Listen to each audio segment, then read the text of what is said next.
자, 다들 앉으신 것 같으니까 지금부터 원전산업 중장기 발전 전략에 대해서 말씀드리도록 하겠습니다.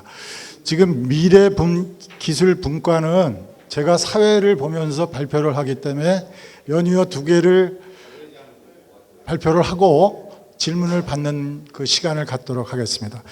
우선 먼저 발표할 게 원전산업 중장기 발전 전략입니다. 연구 목적 필요성은 지난번 워크숍 때 이미 얘기한 거고, 거기에 원전산업 발전 전략을 현재까지 어떻게 진행해 왔는지에 대한 얘기도 지난번에 발표를 다 했습니다. 이제 앞으로 이번 최종 보고서에 포함될 내용이 지금 뭐냐면 2050년 탄소 중립을 하려면 어떻게 해야 되느냐, 대형 원전은 어떤 식으로 가져갈 거고 SMR은 어떻게 가져갈 거냐, 또 하나 원전 수출은 어떤 식으로 전개를 해야 바람직하냐, 그리고 사용후 해결료는 어떤 식으로 관리해야 되냐, 이런 내용으로 얘기를 하고, 이번 저희가 받은 과제에서 도저히 수용하기 어려운, 그래서 저희가 기회가 된다면 다음번에 이런 과제는 더 하고 싶다라는 그런 사안에 대해서도 넥스텝으로 얘기를 하도록 하겠습니다. 연구 필요성과 목적은 시간 관계상 유인물로 봐주시고, 그 내용에 대해서 혹시라도 의문이 되시면은 언제든 질의를 해주시면 감사하겠습니다. 연구 내용은 현재까지 지난번 워크숍에 발표한 원전산업 발전 전략 수립 현황 조사 분석한 내용을 쭉 정리했습니다. 그 내용을 간략하게 최종 부분만 정리를 해서 다시 한번 리마인드를 시키고, 그 다음에 아까 얘기 드린 순서대로 발표하도록 하겠습니다. 원전산업 발전 전략의 가장 첫 번째 우리 전략은 기술 자립이었습니다. 기술 자립은 어떻게 가느냐? 우리가 열심히 갔습니다. 그래서 원자력 기술 자립 목표를 달성했다고 우리는 자평하고, 해외에 원전 수출까지 하는, 우리 자타가 공인하는 원자력 모범 국가라고 하는 위치에 왔다고 하고 있습니다. 여기에서 확보된 기술은 대형 원전의 APR 플러스를 통해 확보된 자립 기술, 그리고 우리는 이거를 고유 노용 기술로 주장하고 규정할 필요가 있겠다라는 얘기를 드립니다. 지난번 워크숍 때 말씀을 드렸습니다. 여기에 관련된 수학 분석 내용은 시간 관계상 생략하고, 요거 수학 분석을 통해서 제안하는 전략 제안을 요거 리마인드 차원에서 다시 한번 말씀을 드리겠습니다. 지금 세계 시장은 탄소 에너지원을 없애고 저탄소 에너지원으로 바꾸자는 추세가 지금 지속되고 있습니다. 이건 굉장히 큰 좋은 기회입니다. 우리는 이것과 관련해서 대형 원전의 적기 운영, 그 다음에 적정 예산을 확보하는 경험을 아주 많이 쌓아왔습니다. 다만 우리의 약점은 금융 조달 역량입니다. 이 부분에 대한 약점은 보완할 필요가 있다. 이런 것들을 다 종합해서 우리는 어떤 식으로 하는 게 좋은지에 대한 얘기를 전략으로 정기를 했습니다. 특히 지난번 워크숍에 강조한 거는 미국하고 전략적 제휴를 할 필요성이 있겠다. 그래서 이거를 제발 정부 차원에서 우선 추진하고, 민간 차원은 정부 차원에서 결정된 것을 따르도록 하는 방향으로 제안을 했습니다. 다만 이 방법이 잘 적용이 되고 있는지에 대한 것은 아직 의문이 되고 있습니다. 우리나라 원전 수출에 한계가 있습니다. 우리나라는 자발적으로 농축하고 재처리를 안 했다고 국가적으로 선언한 나라입니다. 그래서 우리가 스스로 그거를 번복하지 않는 이상 그 해당 기술을 확보할 수가 없습니다. 해당 기술을 우리 원전을 수출하고자 하는 나라에 이전을 해줄 수가 없습니다. 그래서 이것과 관련되는 어떠한 전략을 구사할 거냐가 우리의 하나의 그 전략 목표 중에 하나가 될 겁니다. 그래서 우리가 원전 수출과 관련된 기술의 이전 시 우리는 이러한 그 우리가 확보하지 못하는 그 기술과 함께 어떻게 기술 이전을 할 건지에 대한 국제 협력에 관한 그 내부적으로 엄청난 논의를 해야 되고 또 외부적으로 적절한 협상을 통해서 우리가 정말 멋진 그 원전 수출 전략을 구축해야 됩니다. 제가 지난번에 제안한 거는 세계 최강인 미국하고 같이 가는 방향으로 적극적인 협의가 필요하다고 얘기를 했습니다. 여기에 APR 플러스는 독자 기술이라 미국의 승인받을 필요 없다 이런 얘기할 필요 없어요. 왜냐하면 우리는 농축하고 재처리가 안 되기 때문에. 그러니까 서로 같이 협력해서 어떻게 갈 거냐 하는 논의만 했으면 좋겠다 하는 것이 제 의견이었습니다. 이건 이제 여태까지 한 그 제 얘기를 정리를 해서 그 최종 보고서에 해당 내용을 좀 더 구체적으로 담을 예정이고 앞으로 할 얘기는 지난 6개월 동안 한 얘기를 다시 한번 여기서 발표하고자 합니다. 지금 세계가 탄소 중립 실현을 위해서 전체적으로 노력하는 가운데 미국이 트럼프 대통령으로 바뀌면서 우린 도저히 못하겠다라고 선언을 했습니다. 근데 미국이 안 하고 있는 건 아니에요. 미국도 법을 만들고 있고 그 법을 아직 폐기하지 않았어요. 그리고 미국 하고 있습니다. 다만 창피하니까 아직도 도달하지 못했다는 것이 창피하니까 우리 안 하겠다고 일단은 어깃장을 부리면서 내부적으로는 열심히 하고 있습니다. 우리는 어떻게 하는 게 바람직할까요? 그거에 대한 얘기를 왜 안 돼?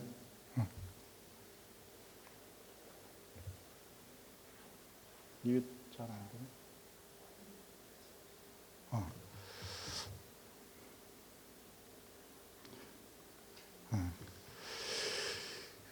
우리는 탄소 중립을 실현하기 위해서는 원자력으로 해야 된다라는 게 생각입니다. 그 원자력을 어떻게 할 거냐? 일단은 대형 원전을 활용해서 하자. 그럼 대형 원전을 활용하려면 어떻게 해야 되냐? 대형 원전이 우리나라가 갖고 있는 강점이 저렴한 발전 단가입니다. 두 번째가 원자력 발전소 중에서 대형 원전은 굉장히 전력 공급의 안정성이 뛰어납니다. 이거는 뭐 전 세계가 다 인정하고 있어요. 그 다음에 대규모 전력 공급이 가능합니다. 탄소 배출과 관련해서 거의 탄소 가스를 배출하지 않습니다. 그런데 이제 대형 원전을 추진하는데 우리나라도 점점 그 현안에 직면하고 있습니다. 그게 높은 초기 투자비고 생각보다 장시간에 걸친 그 프로젝트 기간 때문에 중간에 여러 개의 리스크가 오고 그 리스크 때문에 공기 지연 요소가 발생하고 그 비용이 상승하는 그런 리스크가 있습니다. 이런 걸 어떻게 줄일 거냐? 또한 대형 원전과 관련해서 대형 원전이 들어감으로 인해서 손해를 볼 수 있는 그런 그룹이 잘 모르는 사회에 있는 사람들을 이용해서 대형 원전 나쁘다는 선전을 합니다.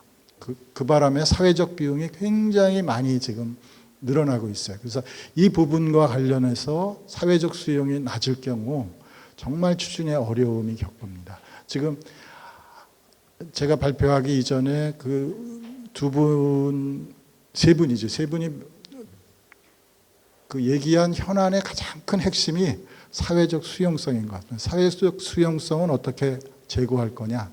그 부분은 제가 이 발표 다음 발표에서 저는 좀 다른 시각으로 접근해 보고자 합니다. 대형 운전은 미국, 프랑스가 아주 잘 운영하고 있습니다. 그 다음에 우리나라가 아주 잘 운영하고 있어요. 중국이 지금 열심히 따라오고 있어요. 그래서 대형 원전이 굉장히 그 전력 공급의 안정성과 탄소 배출을 줄이는데 결정적인 기여하고 있다는 것은 과학적으로 입증된 사실입니다. 이걸 부정하게 되면 그 부정하는 쪽에 팩트 싸움을 할 수가 있어요. 그런 팩트 싸움을 할 수 있는 준비가 우리가 돼 있어야 됩니다.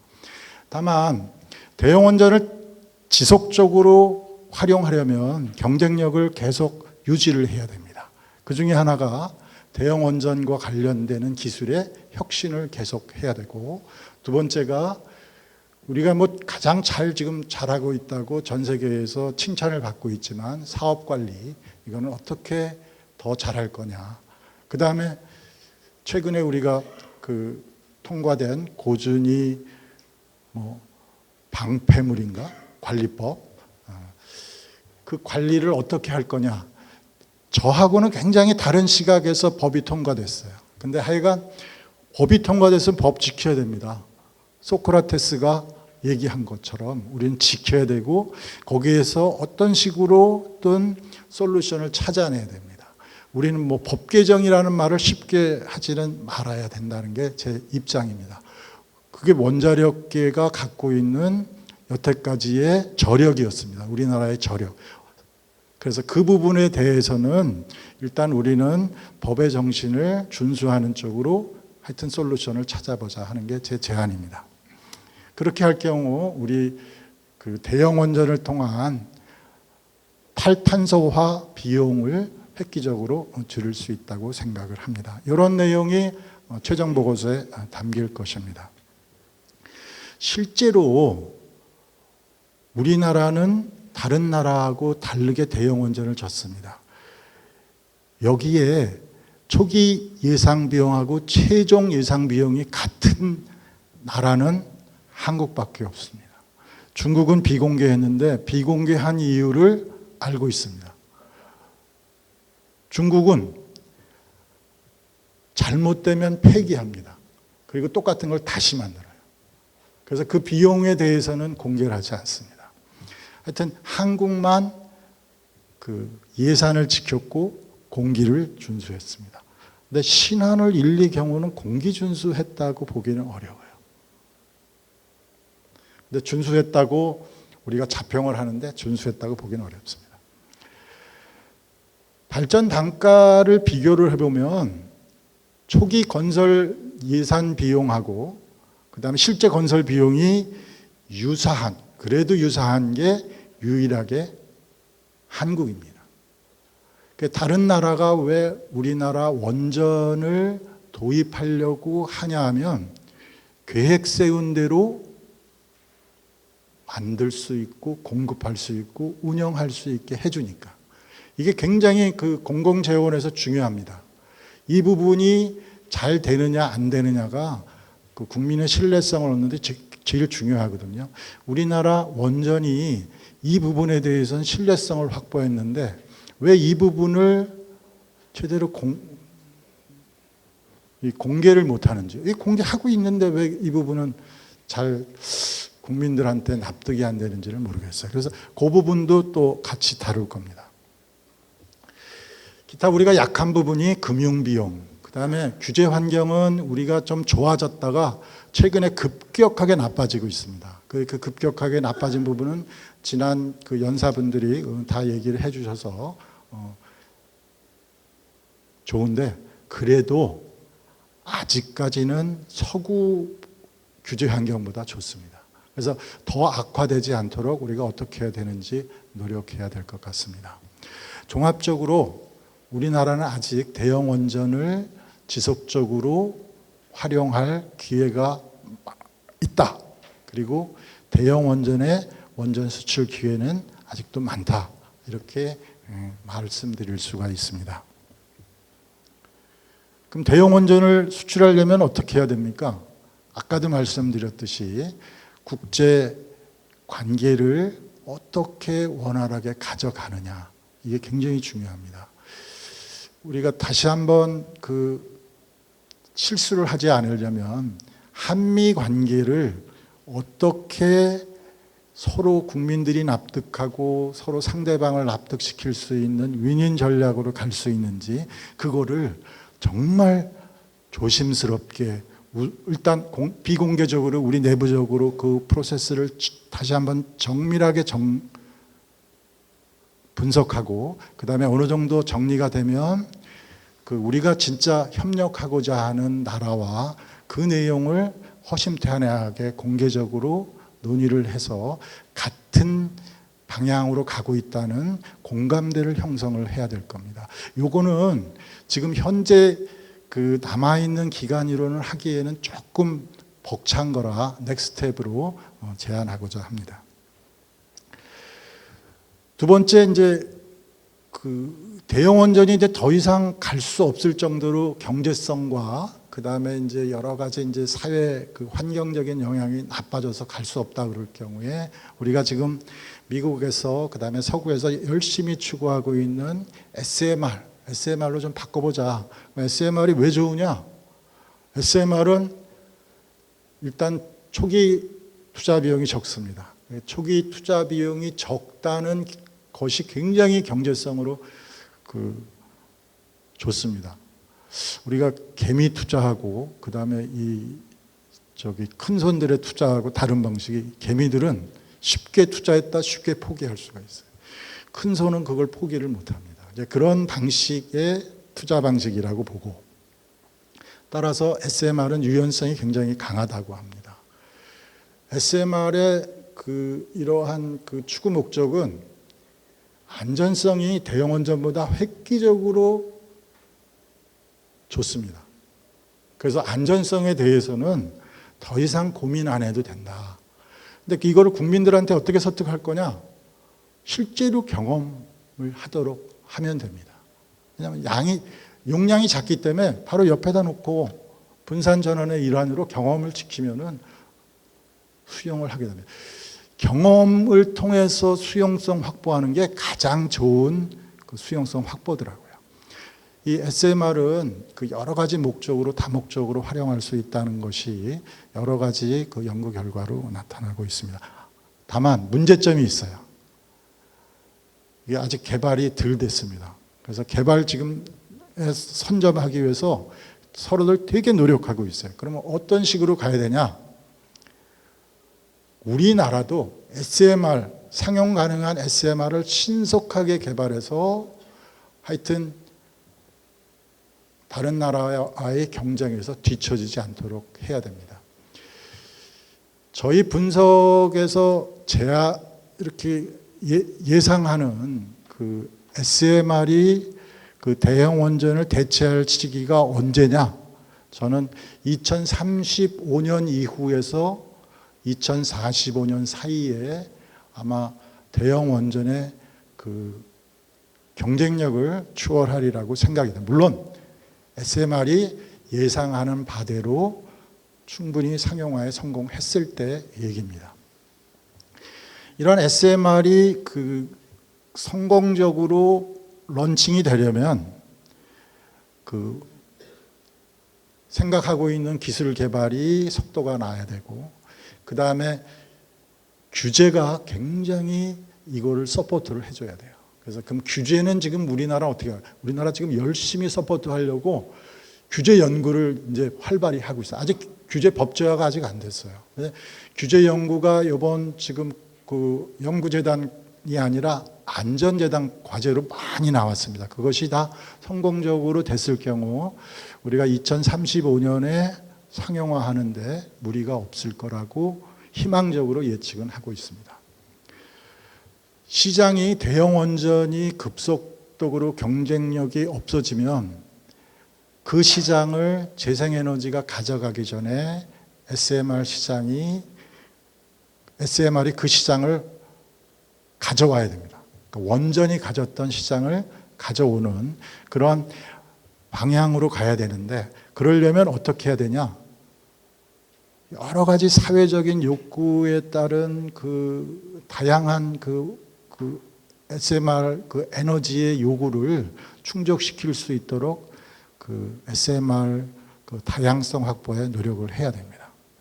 이를 위해서는 우리나라 정부, 그다음에 이거를 또 국제적으로 같이 그 SMR이 갈 수 있도록 국제 협력이 굉장히 중요합니다. 여기 SMR 관련된 국제 협력은 우리가 두 가지 어프로치를 하고 있는데, 하나가 라이센싱 하모니제이션이라는 어프로치 하나고, 두 번째는 글로벌 파이낸싱입니다. 그래서 이 두 가지 그 금융하고 규제가 전 세계적으로 안정화가 되면 SMR은 아마 전 세계를 그 히트할 차세대의 좋은 먹거리가 될 거라고 생각이 됩니다. 이런 내용들이 최종 보고서에 포함이 됩니다. SMR이 대형 원전을 추월할 시나리오도 아까 말씀드렸듯이 여러 개 그 말씀을 드렸고, 다만 현실적인 제약 요소가 기술 개발의 지연으로 상용화가 지연이 될 경우 오히려 SMR이 가져야 될 그 시장을 재생에너지가 갖게 되는 그런 결과가 나올 수도 있습니다.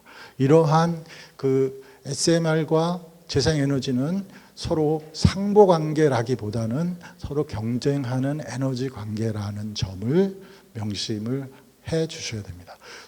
그 누구는 이런 얘기를 하고, 원자력과 재생에너지는 뭐 서로 상호 보완, 대형 원전은 그렇게 갈 수가 있어요. 근데 SMR의 경우에 있어서는 SMR을 이제 우리가 바꾸기로 하고서 간다 그러면은 SMR 시장은 재생에너지 시장과 같이 경합하는 시장이다.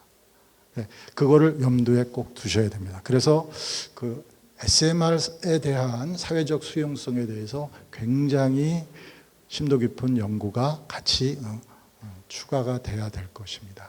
이 SMR 사회적 수용성은 굉장히 중요한 과제인데 아직 아무도 지금 준비하고 있는 데가 없어요. 그래서 이것도 만약에 기회가 된다면 넥스트 스텝에 이것도 포함해 주어야 될 하나의 과제로 보고 있습니다. SMR의 개발 현황하고 그 다음에 민간기업 SMR 투자 현황은 여러 언론과 분석 보고서에서 많이 다뤘기 때문에 유인물로 그 대체를 하고, 혹시 궁금하신 점 있으시면 얘기해 주시면 그때 답변 드리는 걸로 하겠습니다.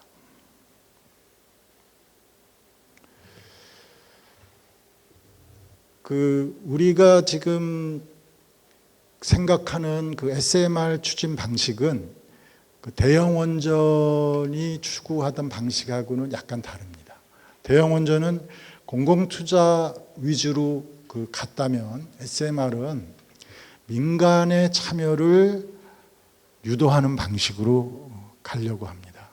SMR은 투자 규모도 크지 않고, 그 다음에 정부가 일관된 정책을 유지하면 민간 기업들이 충분히 거기에 따라서 인허가를 받고 운영하는데 문제가 없다고 분석 결과가 여러 군데서 제안하고 있기 때문에 이거는 민간 시장한테 오픈하는 것을 제안을 하고 있습니다. 그러기 위해서는 지금 현재 재생에너지 활성화를 위해서 만든 여러 가지 입법화된 그 법제가 있습니다.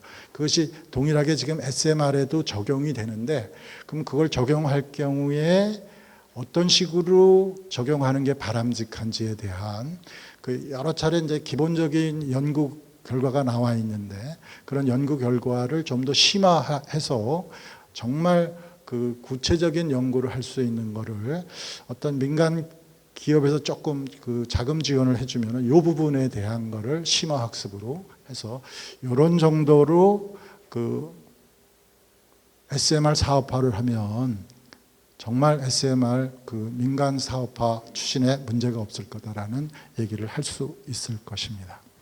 실제로 미국에서는 미국의 ARDP라는 프로그램에서 하고 있는데, 최근에 그 트럼프 정권이 바뀌면서 이거 뭐 매칭 펀드 지원을 안 하겠다 그랬는데, 저는 현재는 쇼잉이 아닐까 하는데 뭐 모르겠어요. 그게 쇼잉이 아니라 진짜가 될지 모르지만 트럼프 정권에서 바뀔지는 모르지만 현재는 미국에서 매칭 펀드 지원 되는 걸로 이렇게 지원을 하고 있고, 영국에서는 굉장히 SMR 쪽에 지금 투자를 활성화를 하고 있고, 캐나다도 이 부분과 관련해서 열심히 기술 개발 및 디플로이먼트에 앞서고 있습니다. 우리나라는 이 SMR과 관련해서 첫 번째로 해야 될 게 ISMR, 한수원이 직접 투자를 지금 하고 있는데, 물론 정부가 국책 사업으로 지정을 해서 가고 있지만, 이게 성공이 될 수 있도록 우리가 1차적으로 그 원자력 산업계에서, 그 다음에 원자력에 관심을 가진 사람들이 전부 지원할 수 있도록 노력을 해야 할 것 같습니다. 그래서 요거 관련해서 가장 큰 문제가 뭐냐? 사람이 없어요, 사람. 지금 체코 원전에 국내 신규 원전 들어가잖아요.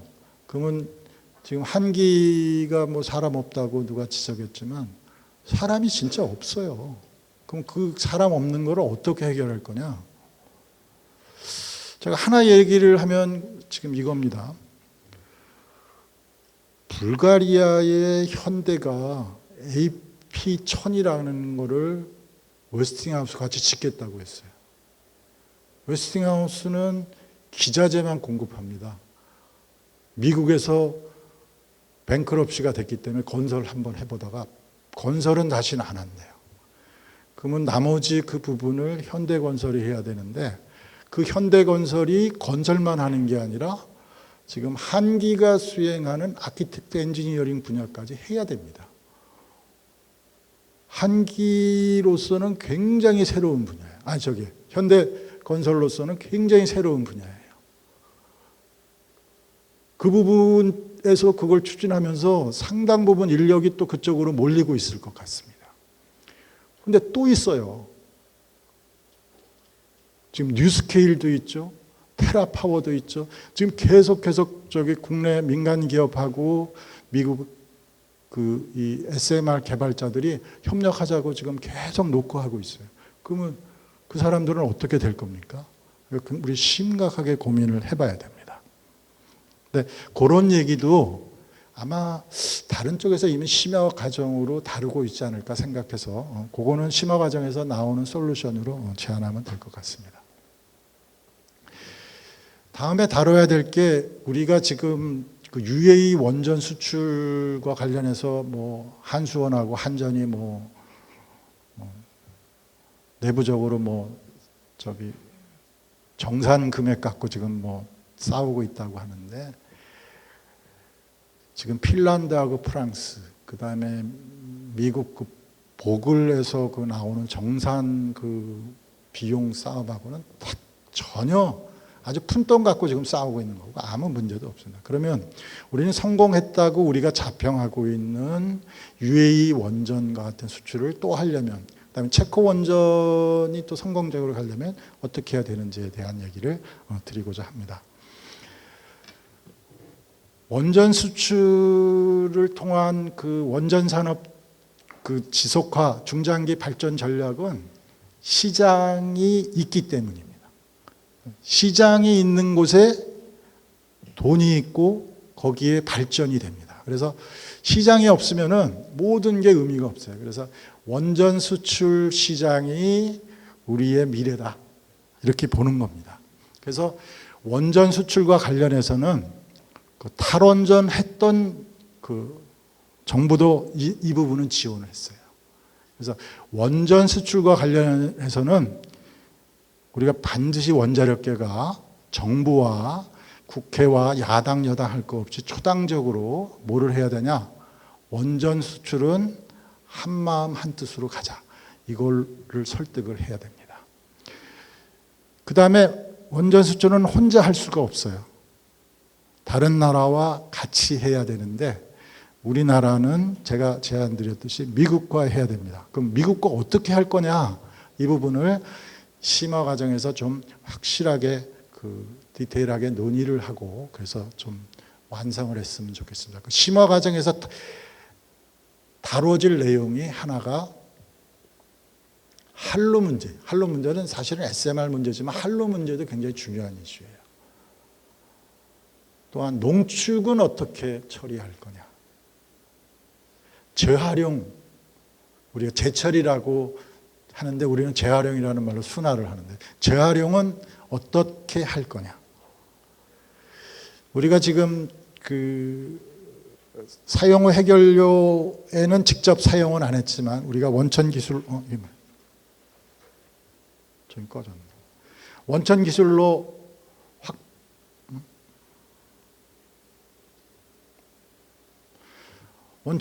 확보했다고 하는 파이로 프로세스는 어떤 식으로 발전해 나갈 거냐.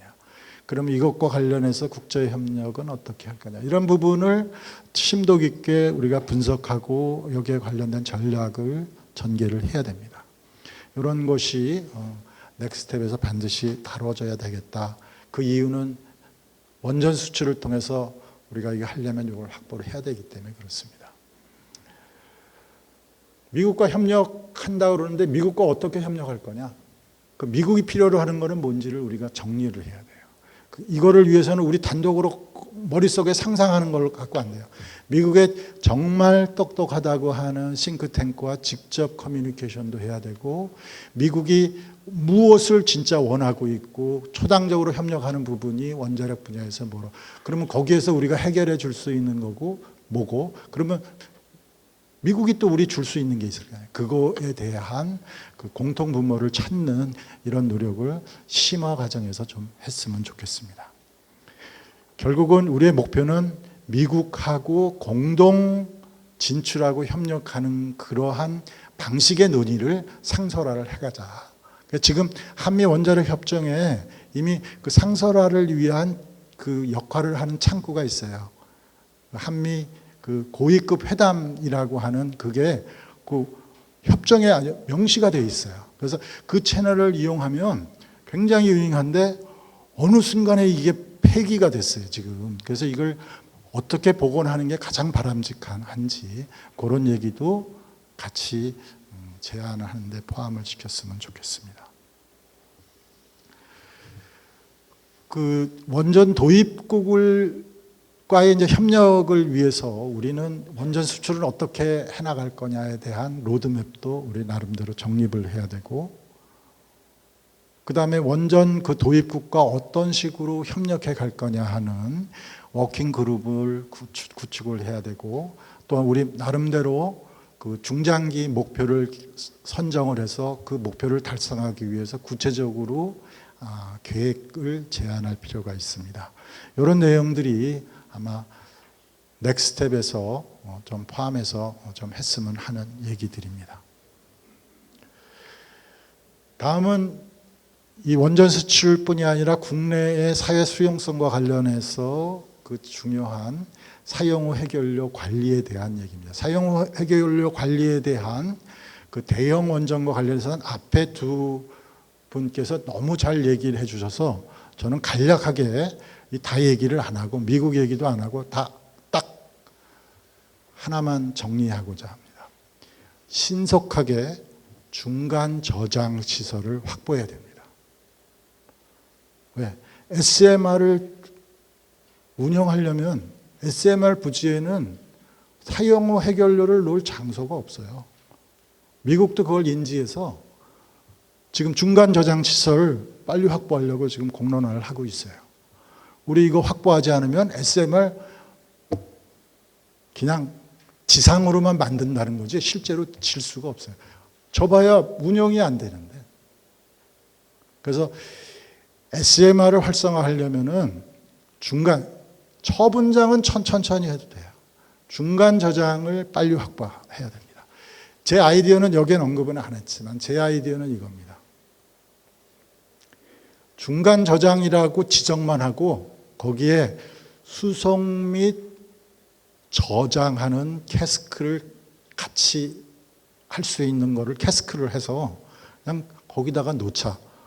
굉장히 안전하고 굉장히 쉽게 그 운영이 가능해요. 다만 그 제작하는데 비싸고 그 다음에 그 처음 인허가 받는데 굉장히 오래 걸립니다. 다만 그게 일단 성공을 하고 나면 계속 반복적으로 제작해서 중간 저장 시설의 운영에는 굉장히 손쉽게 갈 수 있다.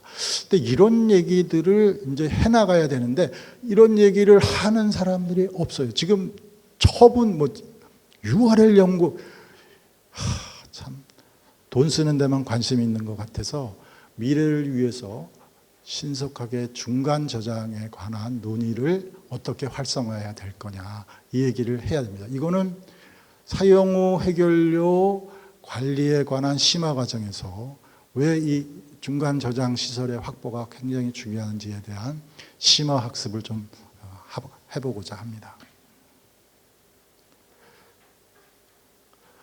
이런 얘기를 쭉 정리한 게 제 발표 자료입니다. 이 발표 자료는 함께 공유를 했으니까 여러분들이 좀 참조해 주시고, 시간이 워낙 촉박하기 때문에 이런 내용들은 다 생략하고 넥스트텝만 말씀을 드리겠습니다. 넥스트텝의 첫 번째가 체코 원전 수출 이후의 원전 수출 전략은 어떻게 가져갈 거냐. 거기에 포함되어야 될 게 한미 원자력 협력 방안. 국제 원자력 협력은 상호 호의 원칙인데 우리나라가 너무 이익을 많이 가져가려는 거 아니냐. 상대방이 원하는 이익이 먼저 고민을 할 수 있도록 하는 그런 여유 있는 자세가 됐으면 좋겠다. 근데 이거 굉장히 어려운 얘기예요. 왜냐면 우리가 기술 개발해서 다 만들어 놓은 걸 남한테 공짜로 주는 듯한 느낌이 들거든요. 이런 거는 미국이 우리나라에 대해서 느끼는 감정이 똑같을 것 같습니다.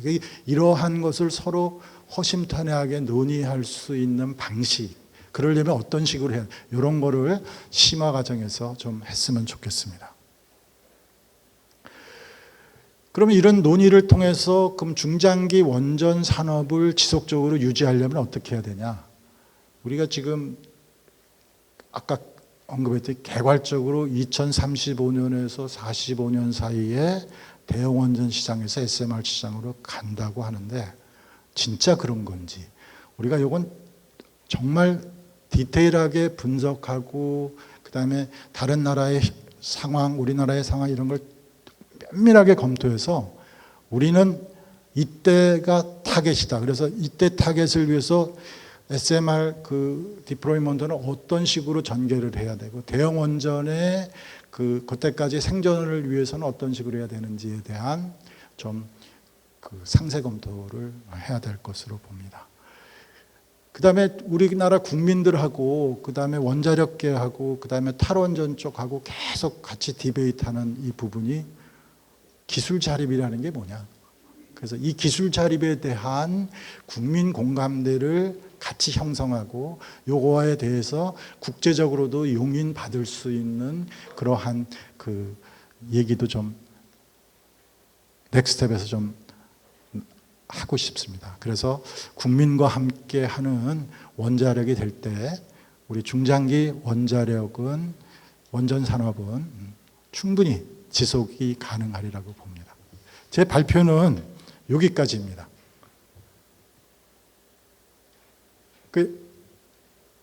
다음 하려고 그랬더니 일단 질문을 먼저 받겠습니다. 그래. 예.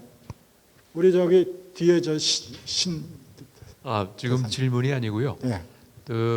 지금 여기 모처럼 지금 여기 발표하신 내용 참 아주 의미 있는 게 많은데 결국 한미, 미국하고의 협력, 그다음에 국제 협력 파트가 중요하다는 말씀이었는데 마침 오늘 특별히 우리나라의 원자력 외교를 담당하는 그 부서가 외교부에 있습니다. 원자력.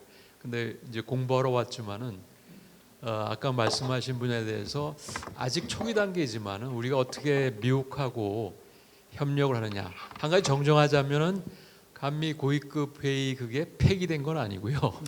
다시 지금 리바이브 활성화시키려고 노력을 하고 있기 때문에 원자력과에서 특별히 오셨어요. 세 분이 오셨는데 다 분과별로 나눠있는데 그중에 이서원 서기관이 오셨어요. 그래서 이 말씀하신 데 대해서 정부 차원에서 우리 원자력 외교를 어떤 식으로 고민하고 있는지, 물론 이제 아주 세부적인 조금 민감한 부분은 얘기는 못하겠지만은 우리 이서원 서기관께서 좀 우리하고 공유할 수 있는 말씀이 있으면 좀 들어보도록 하겠습니다. 좋습니다. 네, 제가 소개를 드릴게요. 안녕하세요. 저는 원자력 외국과에서 온 이서원 서기관이라고 합니다. 그 방금 발표 중에서 그 한미 원자력 협력의 중요성에 대해서 말씀하셨고, 그 외교적 노력이 얼마나 중요한지에 대해서 말씀 주셨는데, 정말 그 공통의 부모를 찾기 위한 노력이 얼마나 중요한지, 그리고 저희가 원하는 것, 그쪽에서 원할 수 있는 것, 이거를 저희가 면밀히 파악을 해서 외교적 노력을 기울여야 되는데, 저희 과에서 바로 그런 어려운 과제를 담당하게 되었습니다. 그 말씀하신 것처럼 지금 대형 원전에서도 SMR로의 좀 전환이라기보단 그 포커스가 이제 SMR 쪽으로 또 많이 가고 있는 것 같은데, 그 트럼프 이제 신정부에서 그 원자력 에너지 정책에 대해서 지금 많이 저희가 주목을 하고 있지 않습니까? 근데 이제 원자력에 대해서는 말씀하신 것처럼 그래도 초당적 지지가 있어가지고 이렇게 아주 큰 그 격변이 있을 것 같지는 않지만, 이제 트럼프 정부에서 어떤 정책들을 추진해 나갈지 저희도 이제 면밀히 계속 모니터링하고 좀 생각을 하고 있습니다. 그래서 이제 그쪽에서 SMR, 차세대 원전 기술도 이제 기업 중심의 약간 민간의 힘을 좀 언리시하자 뭐 이런 얘기도 많이 나오고 있는데, 이런 부분에서 어떻게 저희가 다양한 협력 방안을 모색할 수 있을지 저희가 많은 고민이 필요하고, 그러기 위해서 저희가 많이 듣고 배우기 위해서 저희가 대사님께서 이렇게 또 말씀을 해주셔서 좋은 행사에 저희가 참석을 하게 되었습니다. 제가 이제 실무자기 때문에 정확한 저희 뭐 외교부 입장이나 뭐 정부 입장을 좀 말씀드리기는 어렵지만, 아무튼 그 많이 배우고 듣고 그러고 가겠습니다. 네, 감사합니다. 네, 고경 감사합니다.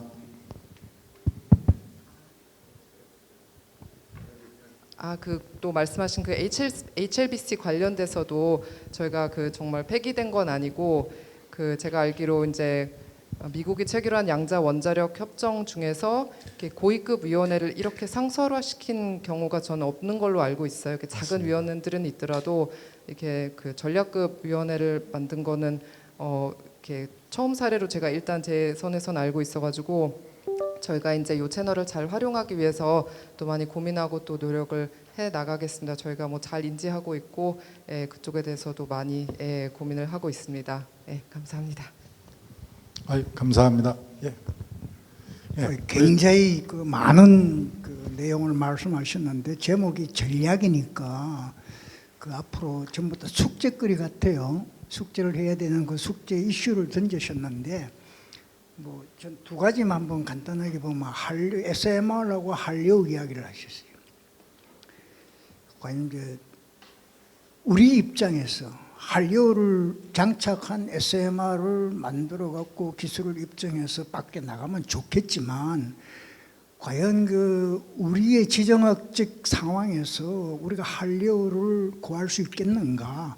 그리고 지금 스마트나 ISMR이 전부 5% 농축 쪽으로 접근하고 있는데, 한류에 대해서 그래 앞으로 뭐 고민해보자라고 던진 정도로만 괜찮지만, 이게 수출 전략으로 가기에는 조금 무리가 아닌가 하는 생각이 들고요. 첫째 코멘트. 두 번째 코멘트는 방금 우리 이서기관 외교부에서 말씀하셨지만 여기 자료에도 있는데, 중장기 원전 산업 유지 전략에서 이게 뭐 유지 전략이니까 우리나라 내부 이야기 같은데, 대형 원전에서 SMR로 전환, 저는 이거는 조금 너무 어그레시브한 용어 아닌가. 왜냐하면은 지금 SMR은 분산용으로 뭐 필요한 곳에 막 분산시켜서 배치해야 될 텐데, 우리나라에서 전환이란 말은 A에서 B로 가니까 A는 서서히 페이즈 아웃 또는 페이즈 다운 될 텐데, 그걸 고려하신 거예요? 아니면은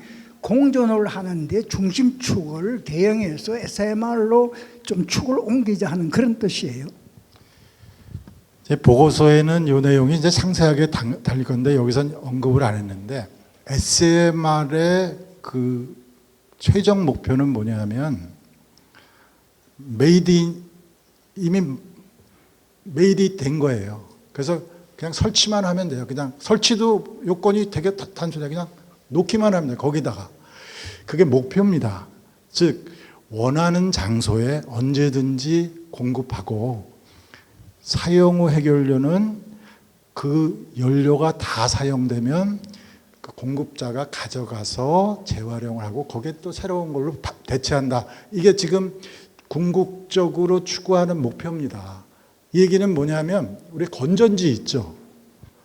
건전지가 나오기 전까지 우리가 굉장히 여러 차례 이 전기 사용에 대해서 고민들을 많이 했는데 건전지가 나온 다음에는 뭐 리차저블 이것도 불편해. 그냥 이거 바꾸기만 하면 돼. 그러니까 지금 가장 큰 이슈는 그 건전지에서 그거 폐기물이 돼갖고 아무데나 버려갖고 위험하니까 그것도 일정 수거해서 안전한 장소에 버리자. 이게 이슈고 그러한 비슷한 방식으로 추구하는 게 SMR이라고 봤을 때 대형 원전이 설 자리는 없어요. 대형 원전 절대 그렇게 갈 수가 없습니다. 근데 SMR이 거기 그 목표를 달성하기 전까지는 대형 원전이 살 자리가 있는데 근데 이제 SMR이 진짜 그렇게까지 갈 수가 있느냐 없느냐 규제하는 쪽 그다음에 기술 활용하는 쪽에서 에이 그거 어려울 거야 이런 부분은 있어요. 그래서 그런 부분과 관련해서 어떤 방식으로 전 세계가 지금 움직이고 있고 그래서 우리나라는 어떤 스탠스를 가져야 되는지 그리고 여기에서 최소한도 우리는 어떤 포지션을 가져야 되는지에 대한 심화 학습을 통해서 우리 정책 방향을 제안하고 싶다는 얘기입니다. 잠깐만, 제가 긴급적으로 지금 들으면서 아까 앞에서 질문해 주셨는데 전환이란 말을 썼는데 지금 APR 1400 대형 원전이 경제성이 없어졌으니까 서서히 가고 이 다음에 대체할 게 SMR이라고 지금 주장하고 있는데 지금 대형 원전이 왜 경제성이 없어졌느냐 이 문제에 대해서는 언급도 하지 않고 그러면 대형 원전의 경제성은 회복될 수 없는 것인가 보면은 지금 대형 원전 경제성이 사그리 나빠진 것은 52시간이나 재료비가 상승해서가 아니라 그 대부분은 규제고 우리가 대형 원전도 48개월까지 가고 그 언타임 언버짓에 맞춰갈 수 있는 방법이 그대로 있는데 지금 그것을 인정하고 가는 것은 탈원전 시대의 그 전환 논리하고 거의 똑같아서 좀 유감스럽고요. 지금 말하는 전환이라는 것을 경제성, 지금 기술성이나 안전성 이런 이야기는 하지 않고 있지 않습니까? 그렇다면 그 다음에 우리가 에너지 정책에서 따져가야 되는 것은 경제성인데 제가 지금 나온 보고서나 미국 뉴스케일이나 다른 SMR에서 가고 있는 경제성은 한참 동안은 그것이 일반화될 때까지는 어떤 상황에서도 대형 원전의 경제성을 따를 잡을 수 없기 때문에 그런 상황에서 보면 시장 원리에 맡기면 자연히 전환은 올 거라고 생각하고 거기까지 SMR이 가야 됩니다. 그렇지만 우리나라 상황에서 보면 지금의 대형 원전의 경제성이 나빠진 것은 문재인 정권의 탈원전 정책에 기인한 것이 70% 80%지 그 이상이 아니거든요. 그럼 그걸 바로 잡아서 그 전환기까지 APR 1400을 잘 살려나가야 그게 수출 전략하고도 저는 맞아 떨어진다고 보는 건데 지금 해외 원전에서 지금 말씀하셨지만 지금 해외 시장이 2038년 40년까지 한국에다 주문하는 것은 대형 원전이지 SMR이 아니에요. 그러니까 그리고 지금 나와 있는 상황으로 봐서도 지금 대형 원전은 우리나라에서 잘 다시 문재인 정권의 탈원전 잡으면 킬로와트당 60원 이하의 전기를 생산할 수 있는 아주 경제성 있는 원전이고 안전성도 확보돼 있지 않습니까? 그러니까 지금 대형 원전과 SMR의 전환이라는 단어를 쓸 때 특히 정책적인 면에서는 지금 가고 있는 상황의 잘못된 방향을 잡으면서 어떻게 미래에 대한 정책으로 그렇게 변환시킬 수 있냐 아니면 또 같이 갈 수 있느냐 이런 점에서 좀 논의가 돼야 되는데 그런 부분이 빠진 게 굉장히 아쉽고 또 하나는 좀 사고를 바꿔서 SMR에 민간 기업을 참여시킨다면 이미 건설성이나 안전성이 입증된 APR 1400도 이게 민간에게 가감하게 참여할 기회를 줘야 된다는 것 이런 것도 좀 넥스트 스텝에서 검토됐으면 좋겠다 생각입니다. 제가 그 SMR과 그 대형 원전의 그 전환점에 대해서는 이번 과제의 목표가 아닙니다. 그거는 아까 얘기 드린 그러한 여러 가지 요소가 있어요. 그래서 그거를 우리가 심화 분석을 통해서 진짜 지금 다른 나라에서 이렇게 에스티메이션 하고 있는 2035년, 2045년 때 전환이 되는지, 아니면은 우리가 보니까 이게 아니다. 지금 이 SMR의 기술 개발 속도, 그다음에 이 디플로이먼트, 그다음에 규제 환경 변화 이런 걸로 보기에는 2070년까지 갈 것 같다. 그러면 대형 원전 전략의 우리 심화 학습의 결과가 그렇게 정책 제안이 된 거예요. 다만 이 내용을 다루지 않고는 원자력 지속성에 대해서 얘기할 수 없기 때문에 반드시 요거는 넥스텝으로 좀 했으면 좋겠다는 제안을 드리는 겁니다. 예, 말씀해 주십시오.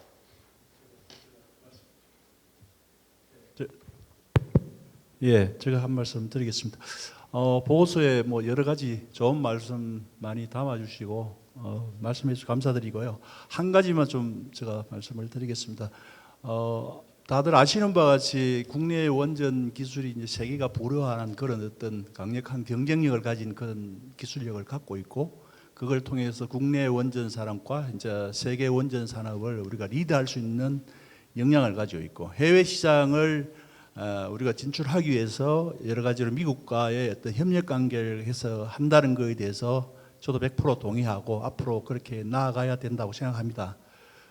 그렇지만 사실은 우리나라가 이제 해외에 나가는 데 있어서 물론 미국과 하고 협력을 해서 해외 시장을 개발하겠지만 최근에 여러 가지의 어떤 그런 국제 정세를 볼 때에 우리가 진정한 우리가 완전한 그 고유의 기술, 이런 어떤 논란이 없는 그런 갖기 전에는 우리가 손쉽게 효과적으로 해 나갈 수 없다. 이제 이런 상황입니다. 일부에서 동의를 하는 분도 있고 동의를 안 하는 분도 있고, 최근 언론에서 나온 바와 같이 한미 간의 협력이 협정은 체결돼 있지만 결국은 그런 완전한 그런 논란에서 피해갈 수 있는 우리의 그걸 갖지 않고서는 세계 시장을 나가기가 분명히 제한이 있을 것이다. 그래서 이 보고서에 다음에는 물론 미국과의 현 상태에서 협력 관계를 하는 것은 그대로 나가겠지만 국내 원전 산업이 해외에 나가기 위해서 지금까지 어느 정도 논란이 되고 있는 이 부분을, 아시는 바와 같이 국내 원전 기술은 72년도 고리 1호기 도입한 이후에 반복적인 기술과 기술 자립과 기술 고도화, 아시는 뉴텍 2012 이런 과정을 통해서 이 보고에서 담겨 있는 것 같이 고유 기술이라는 것을 저희들이 해왔지만 여전히 논란 속에 있는 부분도 있다는 거죠. 그렇다면 그걸 피해가지 않고서는 앞으로 갈 수 없기 때문에 그런 것도 할 수 있는, 어떻게 할 것인가 앞으로에 대해서도 넥스트 스텝에서 같이 좀 검토하고 담아주셔야만 진정한 지속 가능한 국내 원전 산업이 될 수 있지 않을까 해서 다음 스텝에서 건의드린 겁니다. 네, 일단은 그 우리 부회장님이 걱정해 주시는 내용은 그 독자 기술과 관련해서 우리나라 원자력 산업계에서 정리한 내용을 구체적인 근거와 함께 최종 보고서에 다 담을 겁니다. 근데 거기에 또한 그 들어갈 내용이 미국이 이거는 좀 상스러운 표현이라 그 좀 더 완화된 표현으로만 할게요. 강대국이고 우리가 약소국이기 때문에 저쪽이 우기는 거를 우리가 크게 반발을 못하고 수용해야 되는 그 약점 때문에 결국은 일정 부분 양보를 해야 되는데, 그런 양보를 하더라도 우리 독자 기술로 인정받으려면 어떻게 하는 것이 좋은지에 대한 얘기를 드리면서 그것을 구체화하기 위한 플랜을 넥스트 플랜으로 제안하겠습니다. 네. 말씀해 주십시오. 예. 두 가지만 말씀드리고 싶습니다. 그 좋은 말씀 잘 들었고요. 원전 산업 중장기 발전 전략 이 관련돼서 다음 스텝에서 또 해야 될 일도 굉장히 많지만은 이 모든 것이 서울대 원자력 정책센터에 나온 결론이 카이프산에 싱크탱크가 발족돼 있습니다. 원전산업 정책연구원 그쪽이랑 싱크로나이즈가 돼서 대정부의 대국민과 같이 공유할 수 있는 정책으로 다 됐으면 좋겠고요. 지금 앞으로 2035년 40년대 SMR이 이제 시장을 지배할 것처럼 말씀하셨는데, 그러면서 제가 상당히 거북한 게 SMR은 안전성이 무지 뛰어납니다 하고 홍보를 하게 되면, 역으로 생각하면 우리가 지금 잘 쓰고 있는 원전은 안전성이 떨어지는 거 아닌가 하는 일반 대중의 오해가 있을 수 있으니까, 그런 부분은 표현할 때 좀 오해가 없도록 잘 표현을 해줬으면 하는 말씀을 드리고 싶습니다. 그 관련해서는 지난번 워크숍에 분명히 말씀드렸어요. 그 EPZC라고 하는 우리 저기 비상 대피 구역 설정과 관련된 이슈인데, SMR은 그걸 부진해로 한정을 할 수 있게끔 규제 요건까지 지금 다른 나라에서는 확보가 돼 있어요. 그래서 그러한 환경으로 지금 가고 있는데, 아무리 이 대형 원전은 대형 원전 형태를 유지하면서 그 스케일 다운 해갖고 사이즈를 줄이더라도 EPZ를 줄일 수 있는 방법이 없어요. 그건 규제 요건을 충족하지 못하는 일정 부분이 있기 때문에 그 얘기는 안 할 방법이 없습니다. 해야 됩니다. 그래야 SMR 강점이 드러나고 대형 원전이 그런 약점에도 불구하고 여기까지 오고 있었던 얘기를 정리를 할 수가 있어요. 그래서 하여튼 대형 원전이 그렇다고 지금 뭐 SMR보다 뭐 나쁘다 이 얘기하는 게 아니라, 대형 원전은 지금 SMR보다 슈퍼리어합니다. 어마어마하게 지금 경험이 많고 운전하는데 아무런 문제 없어도 안정된 에너지원입니다. 전 여기까지만 말씀드릴게요. 예, 시간이 좀 많이 지났는데 간단하게 말씀을 드리겠습니다. 저는 이 국가기관에서 저기 원자력 개통 설계를 하다가 퇴직을 하고 지금 현대건설에서 SMR 개발 사업을 도와주고 있습니다. 중장기 발전 전략으로 대형 원전과 SMR 두 가지로 나눠서 크게 해주셨고, 뭐 중간에 언제 트랜지션 되느냐의 아규는 있지만은 하여튼 그 두 가지 트랙을 다 팔로우를 해야 되는 게 우리의 정책이어야 될 거로 생각을 합니다. 그래서 전체적인 방향은 맞는데, 간단하게 대형 원전 관련해서 우리나라를 봤을 때 지금 우리가 주력 수출 상품이 APR 1400이고 체코는 좀 스몰 사이즈를 원했기 때문에 APR 1000이라는 걸 만들어 가지고 수출을 하고 있는데, 이제 우리나라도 이제 두 기를 더 지을 건데 그때 뭘 지을 거냐, APR 1400을 지을 거냐, 아니면 아까 발표에 나왔지만은 조금 더 우리가 노력을 많이 기울인 APR 플러스 1500짜리를 지을 거냐, 이 부분에 대해서 좀 논의가 필요할 것 같고, 그리고 그 노형 기술이라는 거는 제가 오랫동안 평생 동안 해온 게 그거지만은 이 개발을 멈추는 순간 경쟁에서 뒤처집니다. 전 세계적으로. 그래서 이 노형 개발도 꾸준히 개선을 하거나 아니면은 뭐 또 퀀텀 점프를 하든지 대형 원전도 계속 기술 개발을 해 나가야 된다라는 그런 정책을 좀 제안을 했으면 좋겠고요. 두 번째로 SMR 관련해서는 지금 아시다시피 우리나라가 이제 처음으로 민간 기업이 SMR 개발하는데 주도적으로 참여하는 그런 현상이 벌어지고 있습니다. 지금 제가 속한 현대건설도 뭐 홀텍이라는 미국 회사하고 경수로 관련된 SMR도 하고 있고, 과기부의 몰튼 솔트 리액터, 그다음에 소디움 패스트 리액터 개발 쪽에도 참여를 하고 있는데, 결국 민간이 이렇게 투자를 할 수 있게끔 하는 요인이 뭐냐면은 결국은 사업성입니다. 미래의 사업성이 보장되면은 가만히 둬도 정부가 막지 않는 한, 야, 민간 들어오면 안 돼, 원자력에, 이것만 하지 않는 한 사업성이 확보되면 다들 투자를 할 거고, 그런 측면에서 발표 자리에 나와 있는 것처럼 정부의 일관된 정책, 특히 SMR 관련돼서 비경수형 SMR 이야기입니다. 경수형 SMR은 이미 ISMR을 정부 주도로 개발하고 있기 때문에 그런 차원에서 정부의 일관된 정책의 유지가 필요하고 사업성을 확보할 수 있는 방안이 뭔지를 같이 고민을 해주면 좋겠다. 이상입니다. 좋은 고견입니다. 전적으로 수용하며 특히 대형 원전과 관련해서 저희가 바라보고 있는 시각은 지금 현재 우리나라의 건설업계가 경험하고 있는 인건비 상승으로 인한 영향입니다. 지금 원전이 신한울 3사에서 신한울 1, 2보다 건설비가 엄청 올랐어요. 근데 지금 이런 추세가 지금 우리나라 노임이 상승되는 이런 추세가 지속화되면은 롱텀 프로젝트, 그러니까 장시간에 건설되어야 되는 프로젝트는 도저히 이 경제성을 확보할 수가 없어요. 그런 얘기를 차기 심화 과정에서 다뤄서 그거를 함께 하는 거고, 지금 현재 우리가 확보한 그 대형 원전의 이 기술하고 이 경쟁력은 세계가 지금 감탄하고 있습니다. 다만 그거를 진짜 우리가 계속 유지할 수 있느냐 하는 부분이 현재 다우태기 때문에 지금 그러니까 의심스럽기 때문에 그 얘기를 조심스럽게 심화 과정에서 한번 좀 다뤄보자, 그 얘기입니다. SMR과 관련해서는 전적으로 동의합니다.